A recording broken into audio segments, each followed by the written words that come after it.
Good evening, Bahamas. I'm Christina McNeil, and this is NB12 for Monday, November 12, 2012, broadcasting from the Cable 12 studios on Robinson Road.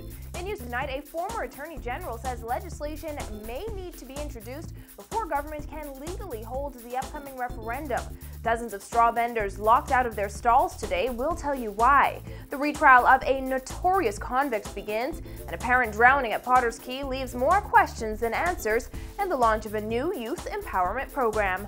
We have those stories and much more coming up tonight. Your NB12 starts right now.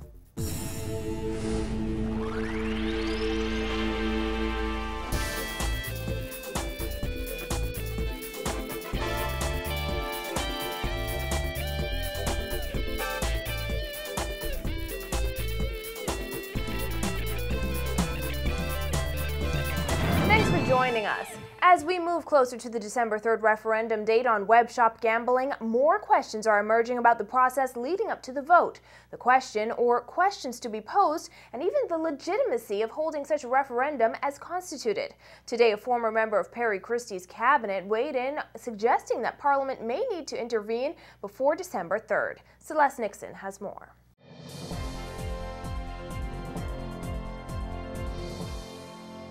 With the upcoming webshop referendum just weeks away, former Attorney General Alfred Sears said the Constitutional Referendum Act should be amended or additional legislation enacted in order to facilitate an advisory referendum. Sears said the proposed gambling referendum is not a referendum as defined under the current Act, as it does not seek to change entrenched provisions of the Constitution. If the government is seeking to use the referendum as an advisory exercise, Sears said the prerequisite legislation must be in place. To achieve that limited purpose, my respectful opinion is that you either the government can amend the Constitutional Referendum Act or pass some other act which enables facilitates the holding of an advisory referendum. With the government holding the majority seats in the House of Assembly, Sears noted amendments could be passed in a matter of days. According to Sears, the process could be hindered if such amendments are not made prior to the December 3rd referendum. I think it may mean that it may expose the process to a legal challenge, which can increase the costs and create confusion within the public, possibly even delay the process by way of an injunction. Sears said he hopes the issues can be addressed and the public's questions answered. I'm sure the questions will be addressed. I think we all should wait and see what the government proposes and the information provided, which has been promised, and then see whether it answers the questions which have been raised.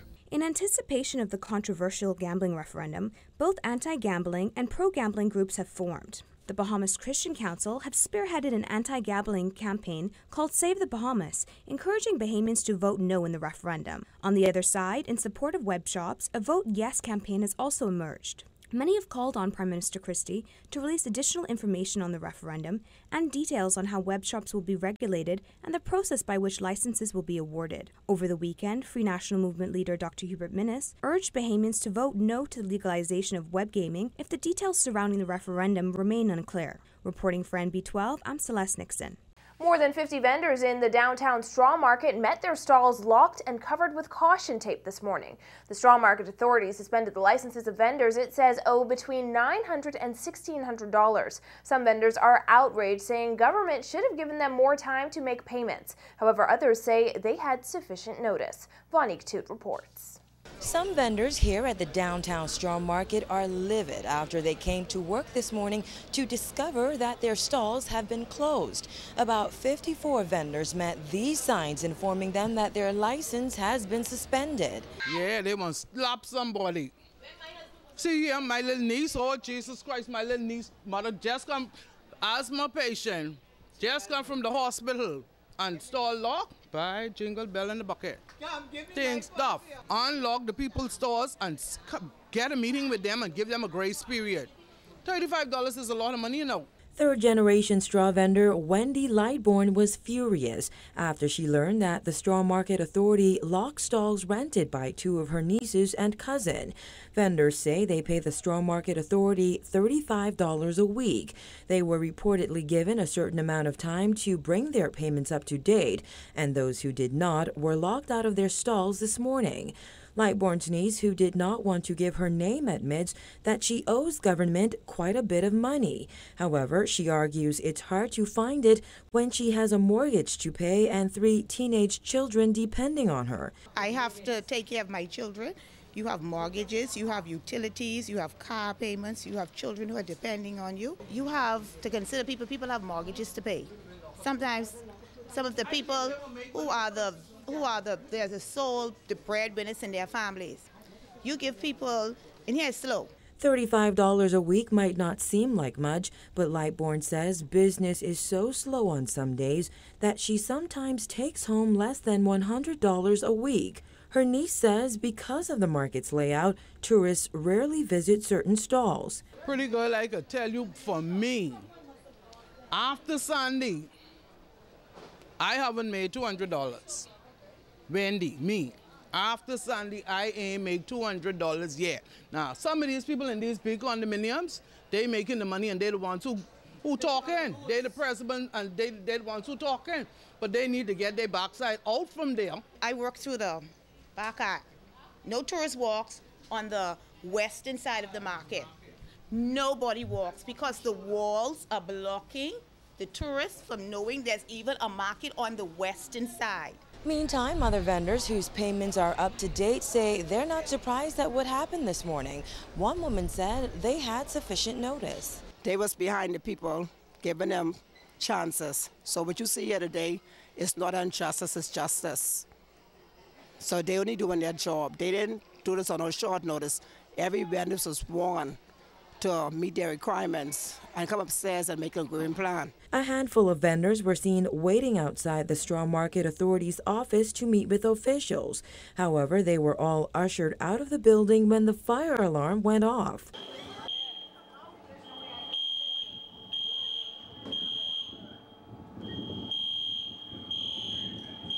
Chairman of the Straw Market Authority, Ron Pinder, says those 54 vendors whose stalls were locked will not be allowed to operate in the market until their accounts are current.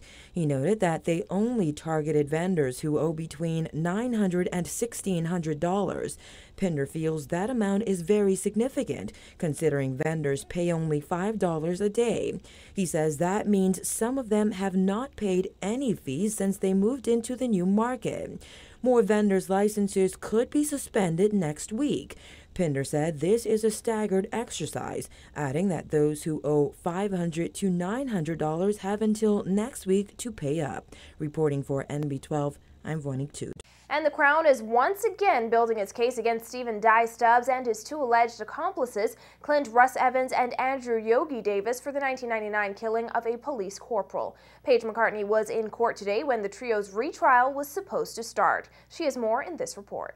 There was tight security with barricades along the entire length of Bank Lane. This for Stephen Dye Stubbs and just one of his co-accused, Clint Evans. But they'll have to wait until tomorrow for the actual start of the trial. The third co-accused, Andrew Davis, did not appear in court today because of medical issues. The men are accused of the murder of Corporal Jimmy Ambrose outside of the former Club Rock Disco on MySpace Street 13 years ago. Dozens of police officers were outside of court today saying they appeared in support of their fallen colleague. The 3 men were tried for this matter back in 2004. However, it ended in a mistrial. Stubbs is being represented by attorney Muriel Ducille, Davis by attorney Ian Cargill, and attorney Ramona Farquharson represents Evans. Director of Public Prosecutions Vanette Graham-Allen is representing the Crown. The trial, which is being heard by Supreme Court Justice Roy Jones, could not proceed today because of concerns raised by attorneys for the defense as well as prosecution. The jury pool appeared today for selection but was told to return to court tomorrow morning when it is expected that a jury will be chosen. The heavily guarded area around the Supreme Court was cordoned off from the general public as officers with high-powered weapons lined the streets and snipers were positioned on surrounding rooftops. This is not the first murder charge for Stubbs, who was accused of the November 2007 murder of Samuel Mooch McKenzie. McKenzie was killed in a drive-by shooting on Hay Street. A magistrate discharged the case against Stubbs after witnesses claimed police changed their statements to implicate him and his 3 co-accused. In August, Stubbs was sentenced to 4 years in prison in order to pay a $50,000 fine after being found guilty of conspiracy to import marijuana and conspiracy to possess marijuana with the intent to supply. Reporting for NB12, I'm Paige McCartney.